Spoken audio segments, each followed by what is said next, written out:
હાલો, તેલના ડબ્બા, પસ્તી, પેપરો, ભંગારની વારોવાર ખજૂરાઈ ખજૂર હવે માર્કેટમાં, એટલે કે ભંગાર.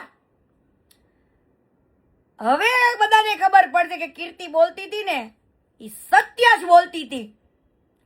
કાલાલા કીધું તું ને, એક રેકોર્ડિંગ તો હજુ મારી પાસે પડ્યું છે કે જ્યારે તમે તમારા મોઢે એવું બોલ્યા હતા લાલા કે જે દિવસે કીર્તિ તું સાચી હશું ને તો હું તારો સપોર્ટ આપીશ.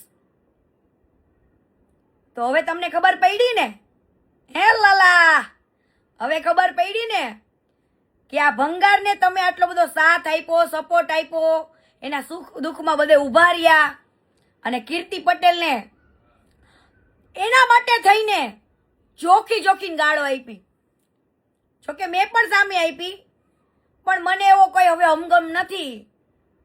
પણ હવે આ ગુજરાતના આ પ્લેટફોર્મ, ઇન્સ્ટાગ્રામના પ્લેટફોર્મથી હું એક કેવા વસ્તુ માંગુ છું લાલા, એક મુલાકાત જરૂરી હે સનમ, એક મુલાકાત જરૂરી હે સનમ. હવે હું છાતી ઠોકીને કહું છું લાલા, આપણે એક મુલાકાત થઈ જાય.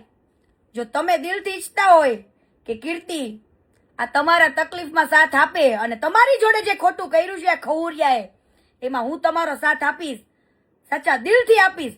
ભલે આપણે કદાચ જે કર્યું એ તમે મને એના સપોર્ટમાં ઉતરા અને જે બોલી ગયા હોય, મારા પેટમાં તો કઈ પાપ હવે રાખવું નથી.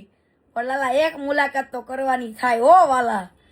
મારે જાણવું છે હવે આ ખવુરિયાનું કે કીર્તિ પટેલ બોલી હતી સત્ય જ છે. ને લાલા તું જ બોલ્યો તો ને કે કીર્તિ તું જેથી સાચી હશું ને તેથી તારો સપોર્ટ આપીશ. તો હવે હું આ પ્લેટફોર્મના માધ્યમથી પૂછું છું કે લાલા આપીશ આ કીર્તિનો સપોર્ટ આ દાનચોરને બહાર પાડવામાં? તો બોલો, થઈ જાય? એક મુલાકાત જરૂરી હે લાલા. હા લાલા, હું આપીશ સાથ. એને જે તમારા ઉપર ખોટી રીતના વાર કર્યો છે ને એ વારનો જવાબ તમે મને મળો અને બધું મને કયો શું હતું ને શું નતું. મળવું હોય તો પરાણે નહીં, વિચારી લેજો. જય માતાજી, હર હર મહાદેવ મહાદેવ.